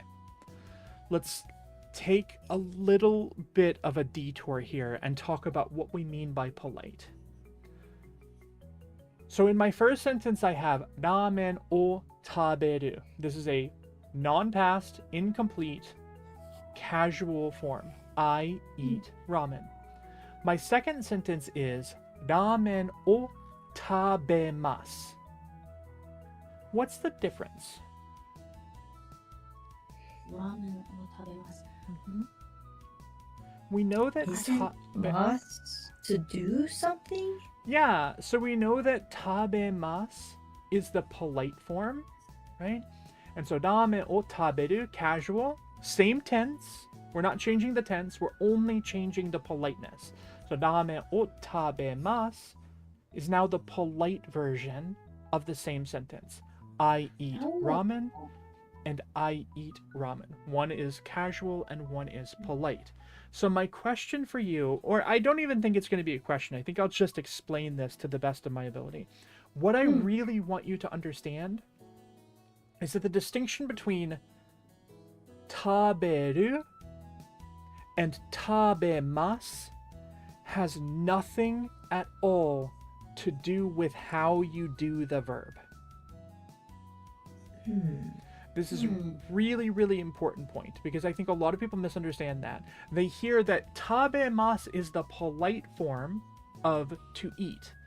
Therefore, they come to the mistaken conclusion that tabemasu means to eat very carefully or that you're at like a banquet. Oh, so it's not making it fancier by definition. It's just fancier in conversation. Exactly. So the difference... Cool. The difference between ramen o taberu and ramen o tabemasu is ramen o tabemasu. The polite form is I eat ramen. Whereas ramen o taberu is yo dog, I eat ramen. Yo, hell yeah! Okay, bet. So one's with the homies and one's with your mom. Exactly. 100%. 100%. Now, at some point in the future, we're going to learn other forms which we call keigo, which will take this even further. And you'll be able to use forms of I eat ramen, but your audience is like the emperor instead of just your mom, right? Oh, shit, it gets fancier. But again, that's not changing the meaning of the verb, and it's also not changing anything about the object. So using mas doesn't mean you're eating fancier ramen. It's still cup noodle. You're just doing it and saying it in a way that sounds nicer, more pleasing. Okay. Questions about that? No, I think I'm tracking. Awesome. Perfect. All right. So we can now say in the non-past, the incomplete form, taberu and tabemasu. And changing from taberu to tabemasu is just a matter of dropping ru and adding mas. Now, let's make the casual past. I did it and it's over. That's tabeta. Tabeta. So how do we make the casual past?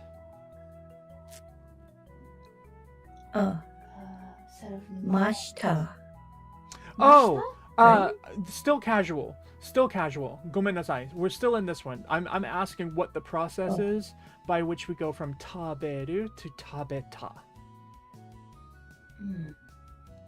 Taberu becomes tabeta, and we do that simply by dropping ru and add ta.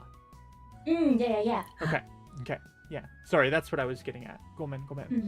So this is the casual past. Again, it means I ate it, it's over, it's done. I can't eat it anymore because it's already in my tummy, right? And this would be the form that you use with your homies. Okay? Hi. Okay. 最後には, and Bitsy, you already got this. 食べました. 食べました. 食べました. 食べました. This is the polite past.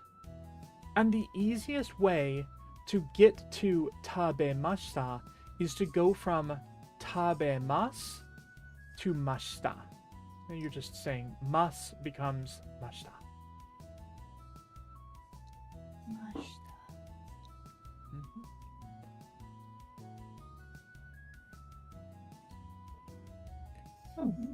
Okay.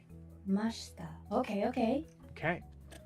So these are the 4 most important conjugation patterns for Japanese. We can have this kind of like, I don't know, what do you want to call it? A matrix for Japanese verbs, where you have the verb and what it means. Taberu means to eat. The casual non-past, taberu. The non-past polite, tabemasu. The past casual, tabeta. And the past polite, tabemashita. Okay? Fairly easy. Okay to track? Yeah. Okay.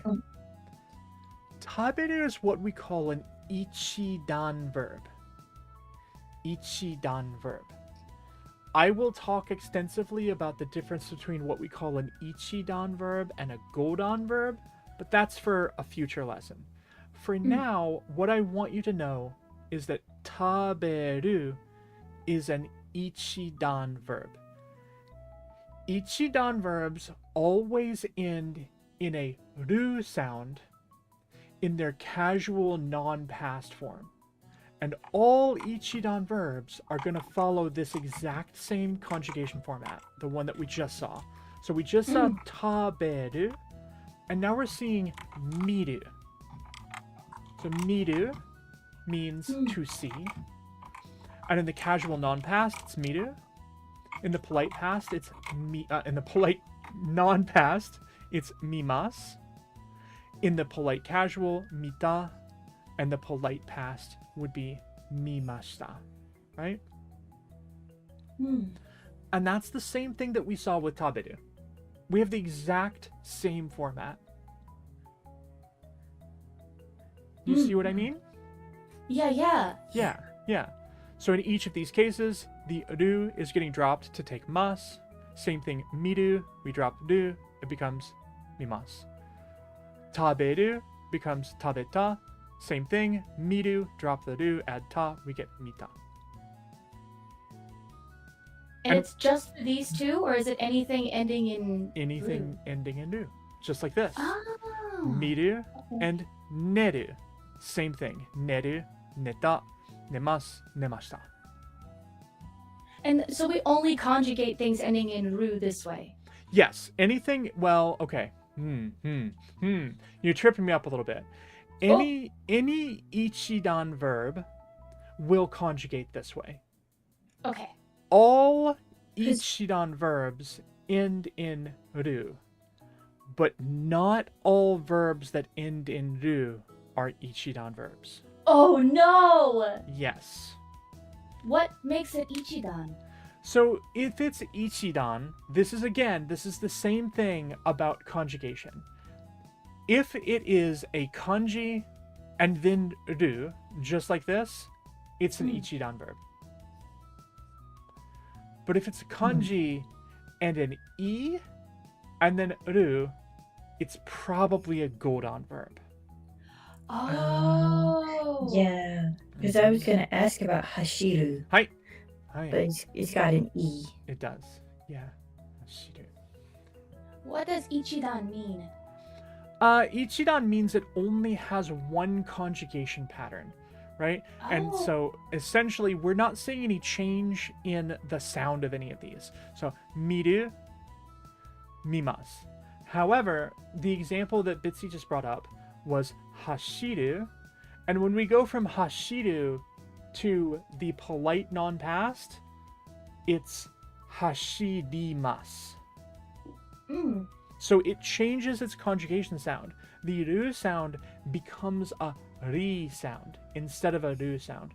So godan verbs will hit all 5 of the vowel sounds when we conjugate them.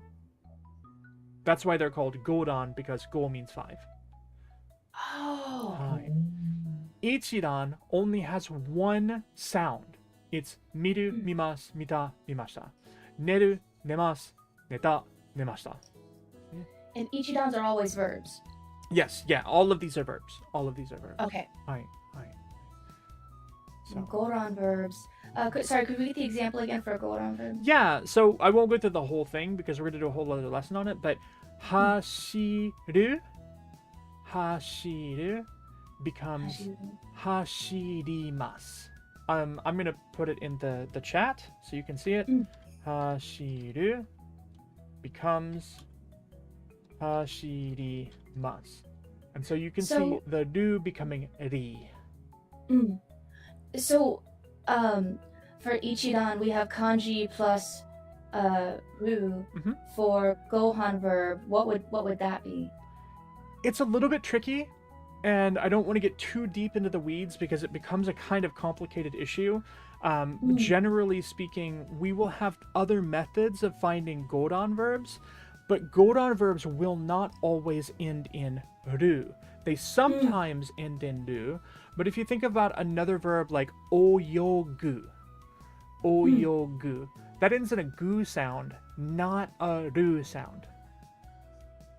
And so we can't conjugate oyogu the way we conjugate miru, because we don't have a ru to drop.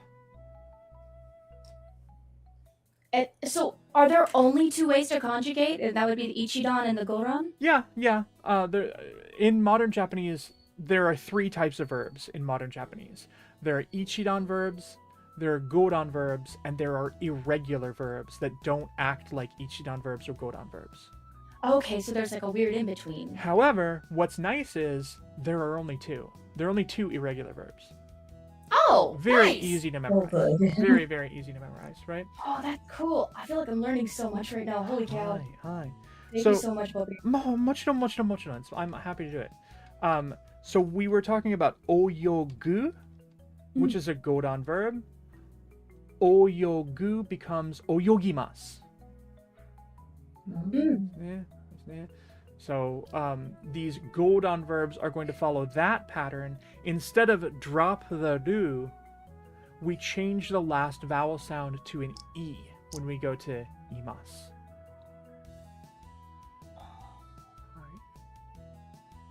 Again, we will talk extensively about godan verbs. I think that's probably going to be the topic of maybe the lesson after next, I think. But yeah, it's very, very interesting stuff. So 3 types of verbs: ichidan, godan, and irregular. Now, which one do you think is the most common? Ichidan, godan, or irregular? Which one do you think there are the most of? By a lot, by a landslide. Go ahead. I'm sorry. Godan? Godan. There are way more godan verbs than there are other types of verbs. Way more. Godan verbs can end in a lot of different sounds. They can end in gu, they can end in ku, they can end in su, they can end in nu. What are you noticing about all of these sounds that I'm making? Yes. Every verb ends in an u sound. Every one of them. All of them. Every verb in Japanese will end in some kind of u sound, just like taberu, right? Ends in an u sound.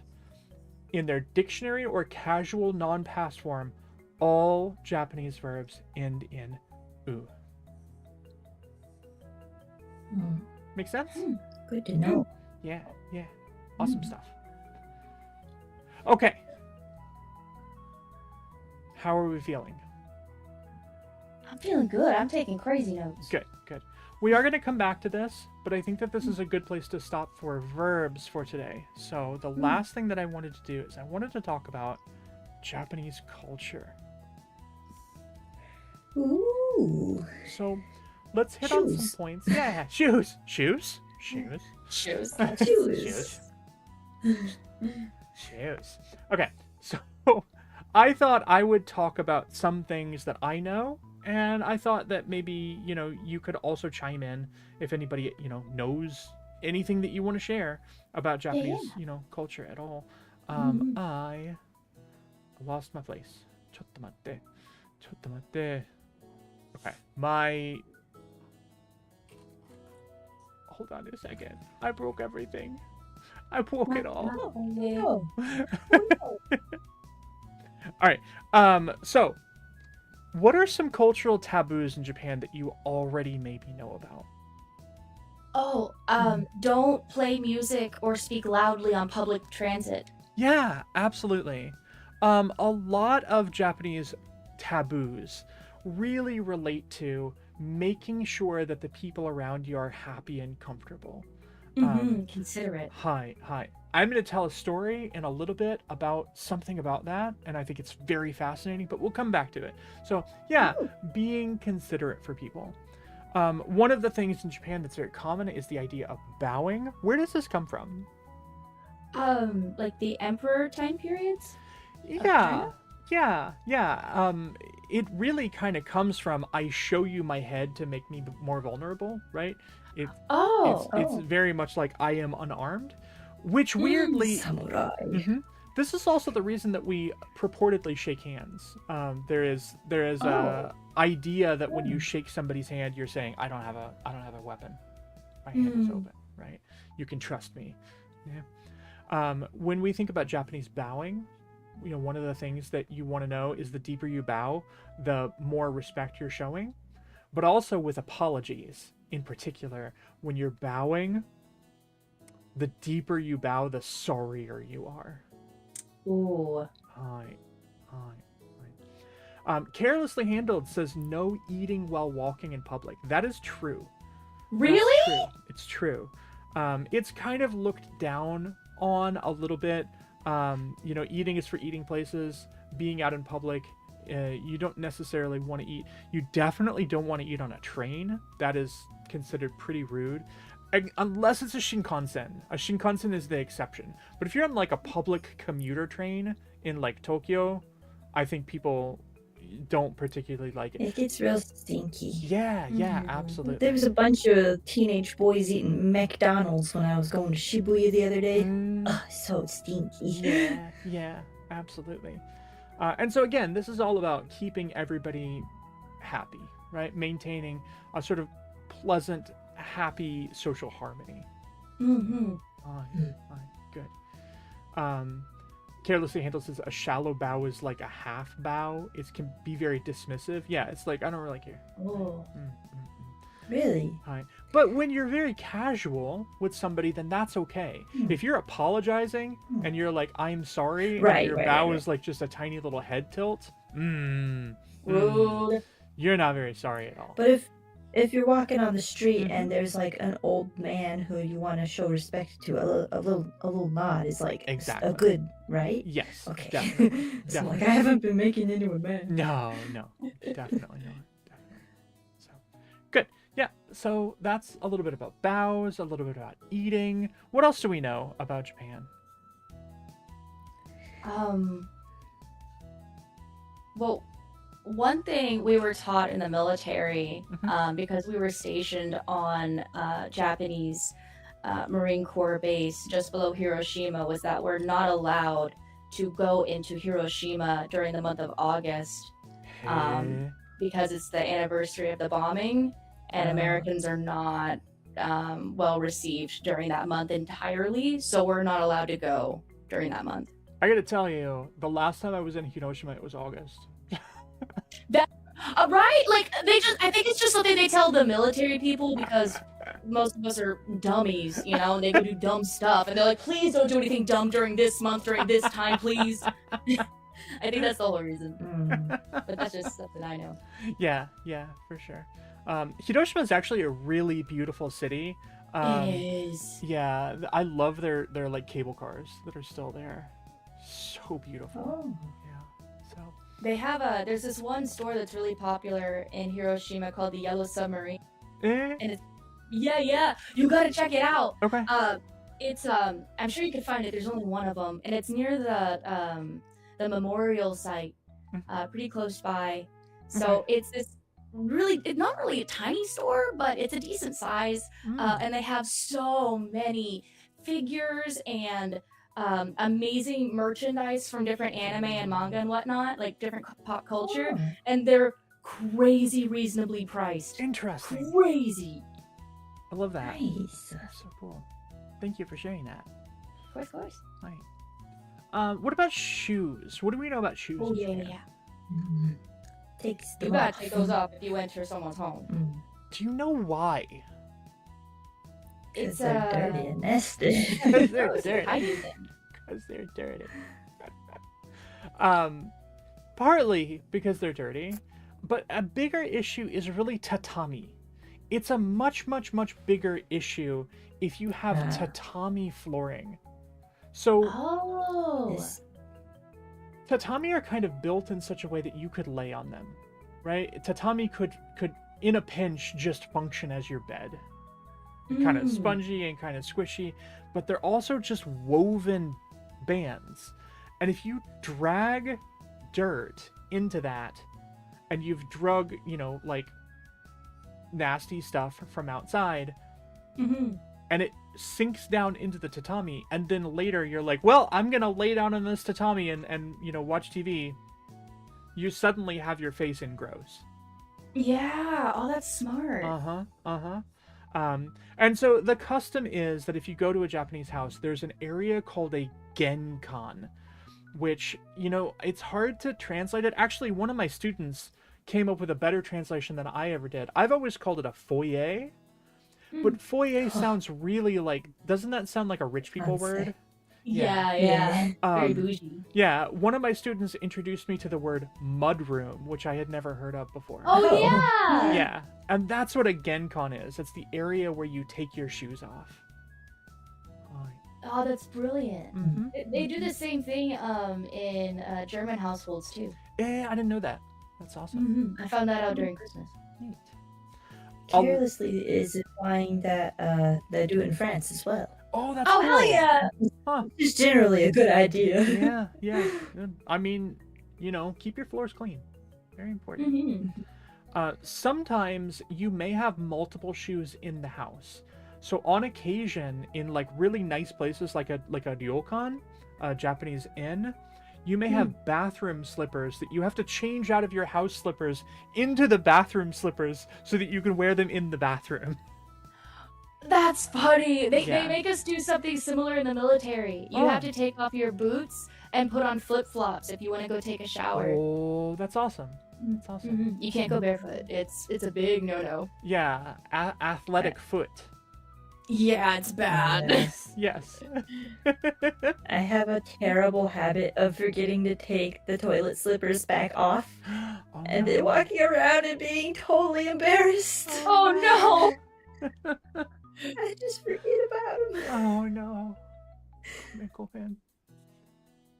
Okay.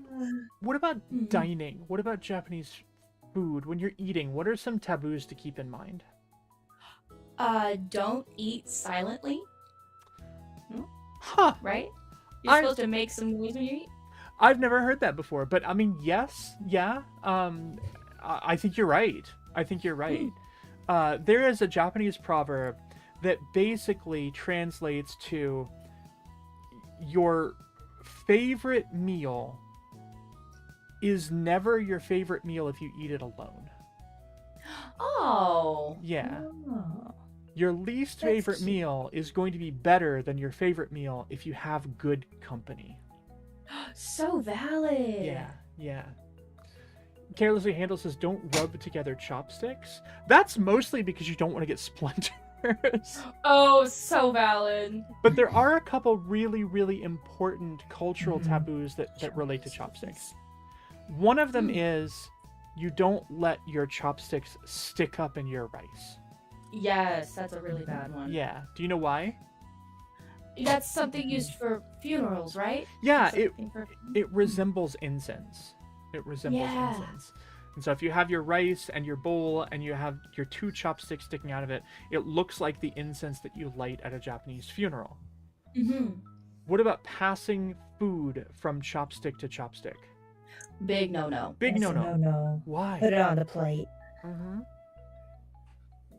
It's the funeral thing again. It's the funeral thing again. Do you know about this? Yeah. It's a little icky. It's a little icky. It's a little. It's a little icky. I don't like think about it. Okay, we won't talk about it. We won't talk about it. Go, man. It is kind of icky, but don't do it. You just don't pass food from chopsticks to chopsticks. Just don't do it. Just put food on a plate and give plate. Yeah. Yeah, just give plate. Mm-hmm. Yep. And then like money, right? When you're paying people in Japan, usually when you pay somebody, you take your money and you hand it with both hands, right? Mhm. And this is really meant to show respect, right? This is essentially saying like, I'm not being underhanded, I'm not being sneaky, here is what I owe you. Oftentimes in Japan, because of this culture of holding your money in both hands, but money is filled with germs, there will be a tray that you can pay with. So you can put your money on the tray and then hand it over with both hands to show respect. I've heard like you don't want to smell too good, as in like you are invading other people's space with Yeah. the smell. Oh So- yeah, don't have super strong perfumes and stuff. Mm-hmm. This is interesting little point. This is a tiny aside, but it's very closely related to what you're saying, Kuro-san, and I think it's interesting. In Japanese, there are 2 words for to smell, right? So kaoru. Kaoru means it smells, it has a smell, and nio also means it has a smell. Kaoru can be a good smell. Nio is usually a bad smell. Hi.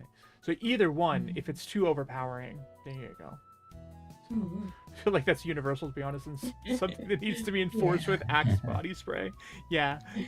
I know. A little bit. Oh man.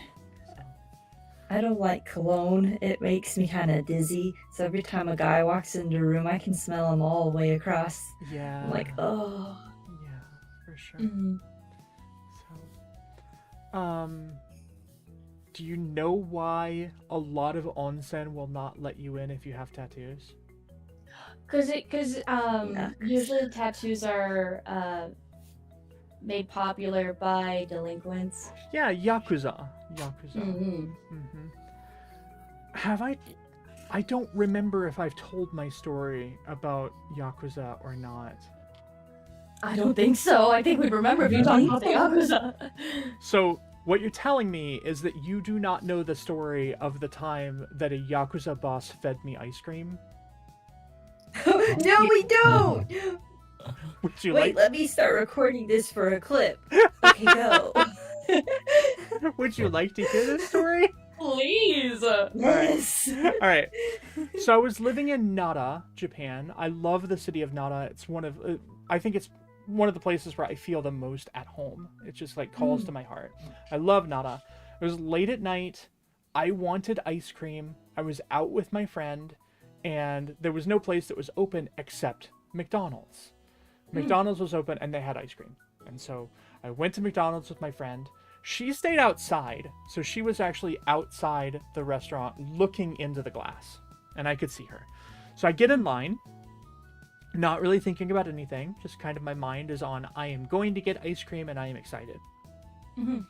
Wait in line, get up to the front of the line, I order my ice cream, she hands me my ice cream in a little plastic cup with a spoon in it, and it's just a plain white vanilla ice cream with a spoon. I turn around to go walk toward the back door to leave the restaurant, and when I turn around, immediately behind me in the line is a relatively short man wearing a business suit with tattoos visible around his neck and his wrists, and with pagers on his belt. I think he had 2 pagers on his belt, and he was flanked by the tallest 2 Japanese men I've ever seen in my entire life, both of them wearing sunglasses and a suit. Wow. And out the window behind the McDonald's, I see my friend frantically waving her arms at me. And I'm stunned into absolute deer in the headlights moment where I don't know what to do. And I'm holding my ice cream and I just lock eyes with this guy in the middle, with the shorter guy. I just full on lock eyes with him and my jaw drops. And I stand there frozen with my mouth hanging open. Oh no! And he sauntered up to me, took the spoon right out of my ice cream, and put it in my mouth. Oh my god!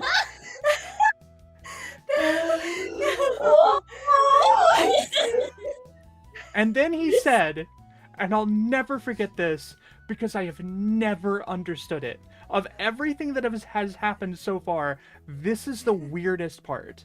As he puts the ice cream in my mouth, in pretty good English, he says, "It's a Sunday, not a Monday." And then he goes up to order.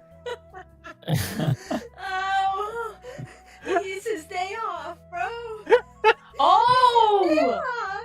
It's Sunday. He's not gonna hurt you. You don't gotta be scared. That is so sweet. Someone gonna use this to write a fanfic. That is the most intense. Oh my god, I can't believe that. It's amazing. Damn, puppy! Unreal. I know. It's the best story ever. I love it. Whoa! Hi. So, Good gravy.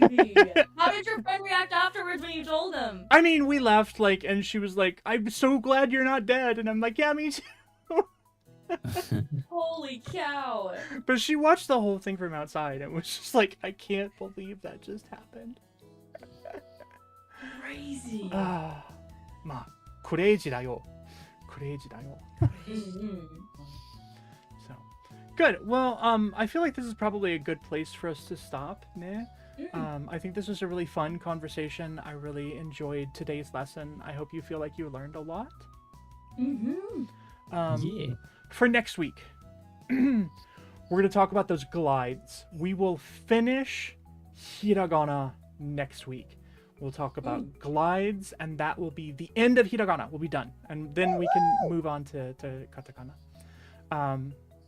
Next time, I really do want to spend some time talking about kanji. I think we can have a lot of fun talking more about kanji. Desu ne? And we'll continue our conversation about conjugation of regular ru verbs, or these ichidan verbs. Yeah? Feels good? Yeah, I'm excited. Excellent. Yeah. Any final questions? Homework? Yes, I will give homework this time. I realized we had fallen off the homework bandwagon, but I know we had a little bit of holidays and stuff in there for a little while. Yeah. So let me write up a homework assignment. I will try to get it to you tomorrow if I can, but it may not be until Wednesday. Whenever you get time, puppy, we'll just keep an eye out in the server for it. Hi, arigatou gozaimasu. Thank you. All right, well, yeah, I think this was a great lesson, and I hope you're all feeling good, and I know I am too. Yeah, thank you so much, puppy. We learned so much today. Holy cow. Yay! For everybody in chat, I'm going to see if we can find somebody to raid to. If Mana-sama is still in, maybe you can handle that for me just to take something off my plate. But for everybody else, I love you all very, very much. Yeah, okay. Hazel's still here. So, okay. Well, I'll see you soon. Until next time. Groovy. Bye. Bye. Bye bye. Bye, everybody.